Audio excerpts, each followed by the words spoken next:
Hello friends, now in this video we will discuss about the structure, blood supply and the nerve supply of the breast. Firstly we will discuss about the structure of the breast. So structure of the breast mainly consists of skin, parenchyma and the stroma.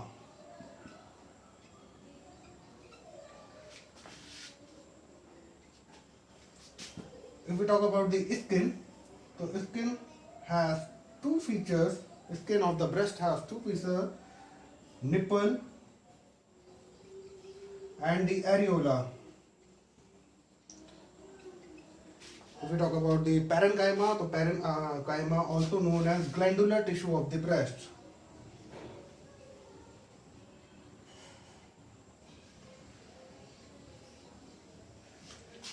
And it also known as the mammary gland proper because it is responsible for the production and secretion of the milk. Now if we talk about the stroma, so stroma mainly consists of connective tissue,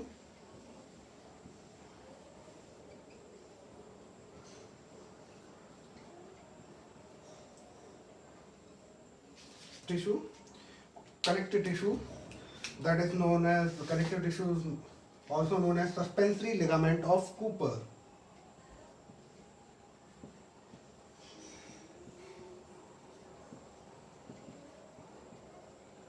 Suspensory ligament of Cooper.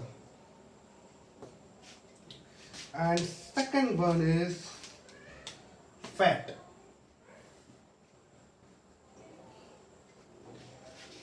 So this is all about the structure of the breast. Now we will draw the we will understand the structure of the breast by the diagram.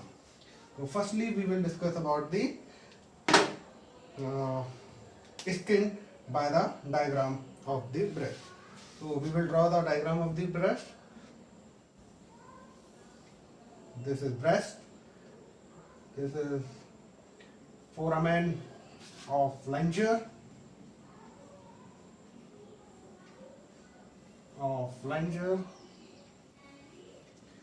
This is axillary tail of Spence.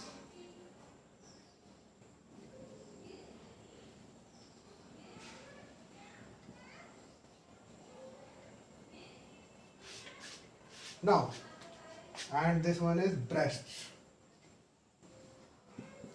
Now, in the just below the center of the breast, one conical projection is present known as the nipple.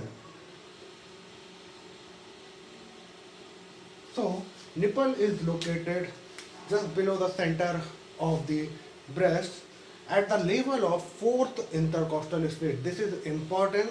You should know that the location of nipple at the level of fourth intercostal space. It is richly supplied by the sensory nerve. Due to this sensory nerve, this nipple may become sensory to the tactile stimulation and become erect during the sexual arousal. Now we will discuss about the areola. The skin of surrounding area of the nipple and the base of the nipple is highly pigmented, and this area is known as areola.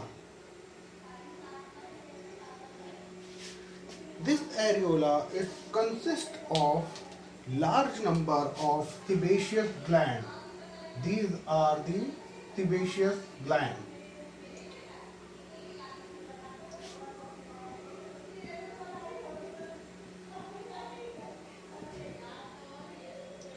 These sebaceous glands are responsible for the secretion of oil. These are responsible for the oily secretion. Due to this oily secretion, the skin of the nipple and areola become moist and it prevents the crackling and the drying of the nipple. During the pregnancy, the sebaceous gland of the breast become enlarged, and these enlarged sebaceous gland are known as Montgomery's tubercle.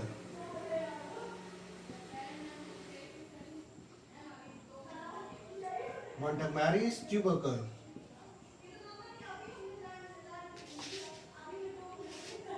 So this is all about the features of the skin of the breast. Now we will discuss of the parenchyma of the breast. So parenchyma of the breast, also known as glandular tissue of the breast. So for the parenchyma, we will draw another diagram of sagittal section of the breast. So this is rib. This is clavicle. Below the clavicle, this is subclavius muscle. This one is pectoralis minor muscle. This is pectoralis major muscle. Subclavius and the pectoralis minor muscle are covered by the clavipectoral fascia. So this is clavipectoral fascia, and the pectoralis major muscle is covered by the pectoral fascia. Over the pectoral fascia, here is the location of breast.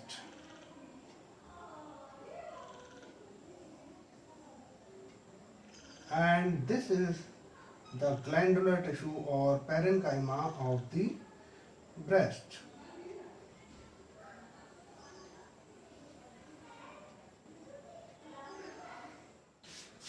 So this is the sagittal section of the breast. In this section, you can see these are the lobes of the breast.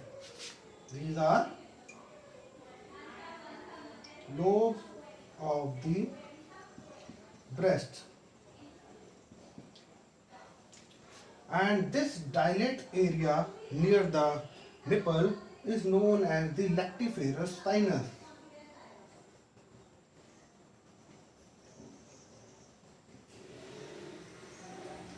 And this is known as lactiferous duct, which open into the nipple.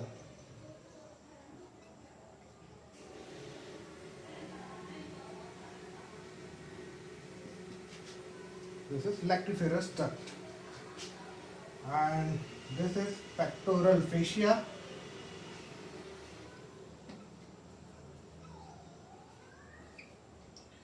This is pectoralis major muscle.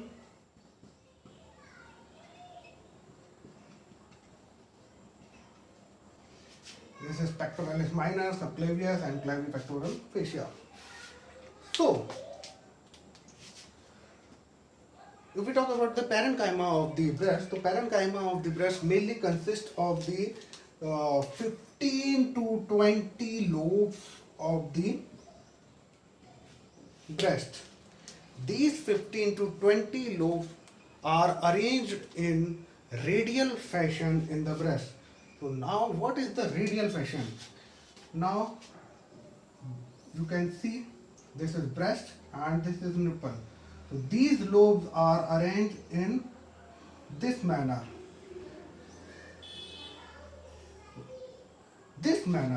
So this pattern is known as the radial fashion of the lobe of the breast.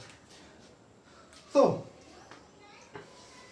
these lobes are responsible for the production of milk to the newborn baby. Now we will draw the diagram of a single lobe of the breast here. So this is the single lobe of the breast.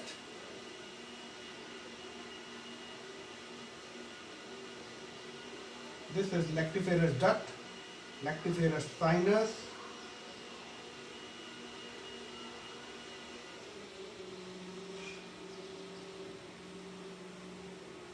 and these are the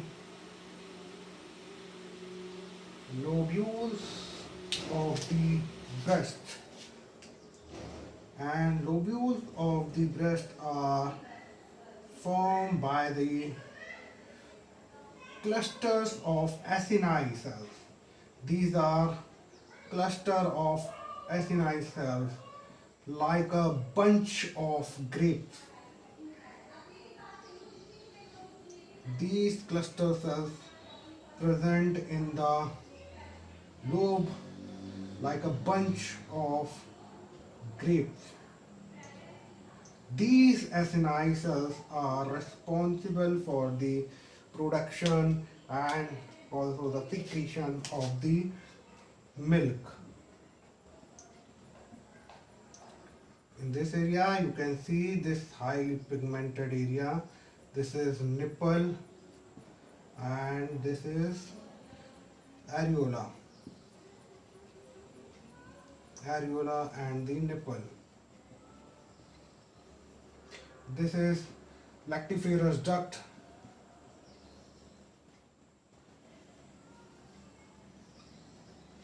This is lactiferous sinus.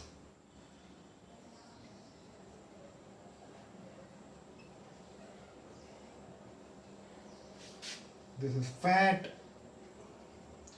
and these are the lobules of the breast,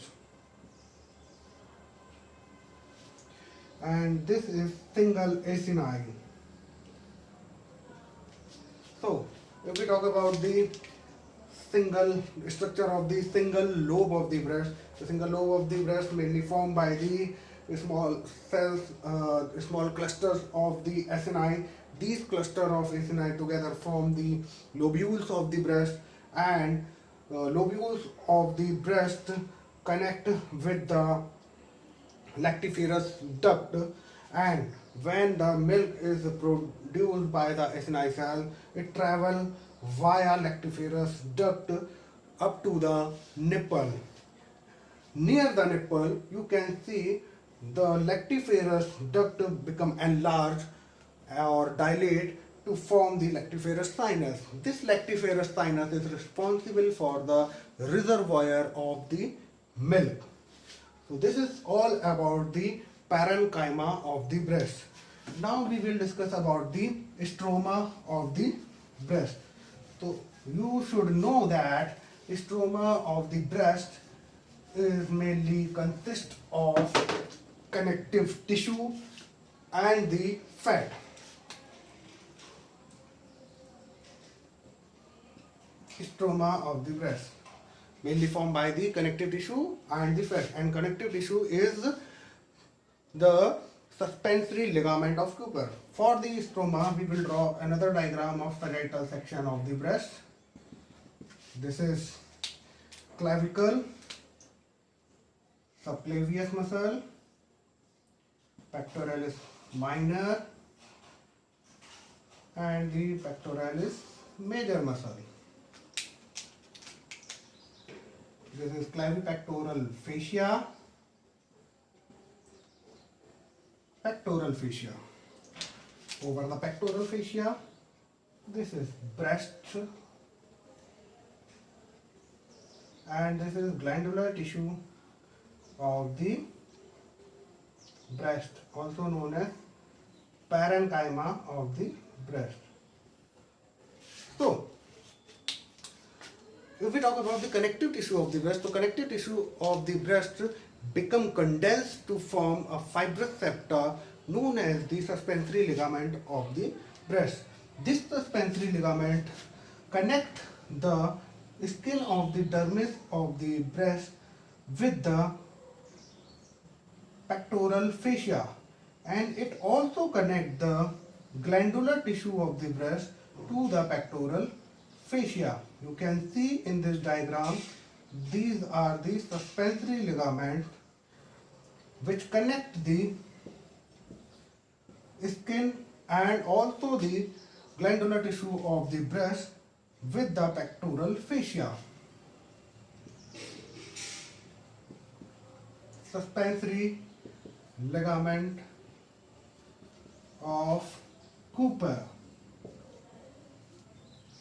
These suspensory ligament of Cooper are responsible for the protuberance of the breast, and due to the in the old age, due to the atrophy of these suspensory ligament, the breast become pendulous. So this is all about the suspensory ligament of the Cooper. Now we will discuss about the fat, second element of fat, which is located at the empty space between the suspensory ligament and the glandular tissue of the breast, but except at the areola and the nipple. So fat is present everywhere in the breast between the suspensory ligament and the glandular tissue, but except it is absent at the site of nipple and the areola. This fat is mainly responsible for the contour of the breast. So this is all about the structure of the breast. Now we will discuss about the blood supply of the breast. So breast is mainly, so firstly we will discuss about the arterial supply of the breast. Breast, for the arterial supply we will draw another diagram of the pectoral region to understand the arterial supply of the breast. So this is the location of breast. Okay, so breast is mainly supplied by three arteries: axillary artery, internal thoracic artery, and the posterior intercostal artery. So in this diagram you can see this is axillary artery. This is axillary artery. These are the small branches, perforating branches known as the internal thoracic artery, and these are the small lateral branch known as the posterior intercostal artery. So these are lateral branches of posterior intercostal artery, and these are the perforating branches of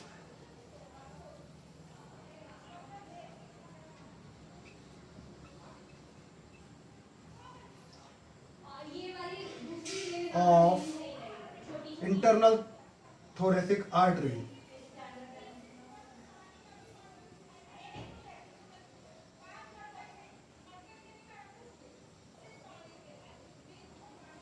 Now this is axillary artery.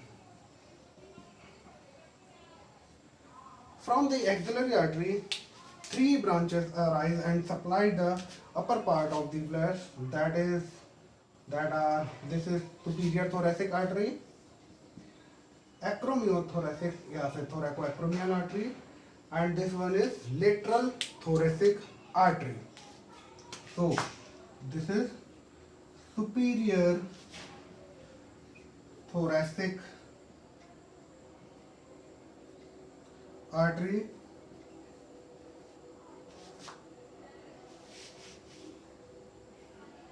this is thoracoacromial artery,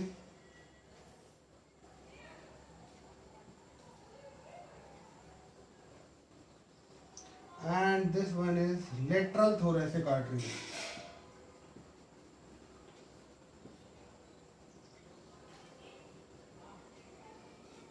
So these are the branches of the axillary artery which supply the upper part of the breast, and these are the perforating branches of internal thoracic artery which supply the medial and lower part of the breast, and these are the lateral branches which supply the lateral and also the lower part of the breast. Now we will talk about the venous drainage of the breast. The veins of the breast may accompany the artery of the breast.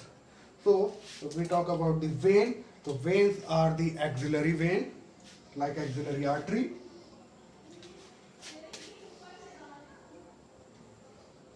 and the posterior intercostal vein like posterior intercostal artery, and the internal thoracic vein like internal thoracic artery. Here one thing is more important, you should know that the metastasis of breast cancer may spread from the breast up to the brain. What is the one thing, what question is that, what is the root of the spread of breast cancer from the breast up to the brain?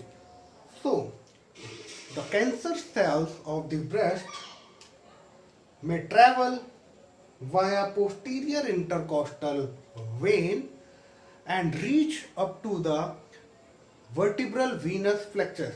Vertebral venous flexus is present around the vertebra. From the vertebral venous flexus, these cancer cells reach up to the intracranial dural venous sinus, and from the intracranial dural venous sinus, these cancer cells reach up to the brain. So this is the root of metastasis of breast cancer to the brain. So this is all about the blood supply of the breast. Now we will discuss about the nerve supply. The nerve supply of the breast primarily somatosensory, and these are derived from the second to sixth intercostal nerve. These nerve provide the sensory innervation of the skin of the breast. So this is all about the nerve supply of the breast. Thank you.